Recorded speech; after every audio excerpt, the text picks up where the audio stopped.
Hey guys, welcome to another Gauging Gadgets Pinterest tutorial video. In this video, I'm going to show you how to download images from Pinterest on an iPhone or an iPad. Once you've downloaded those images, they'll show up in your camera roll on your iPhone or your iPad. So the first thing we need to do to get started is simply open up the Pinterest app on our iPhone or our iPad. Then just simply select the image you want to download so that you open it up. And once you open it up, you should see three dots in the bottom right. Select the three dots. And in the menu that comes up, select Download Image. Once you select Download Image, if it's your first time, Pinterest will ask you for access to actually download images, so select OK.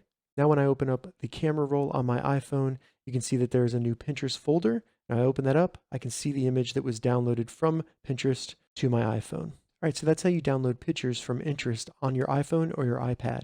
If you have any questions about this, leave a comment below. I'll get back to you as soon as I can.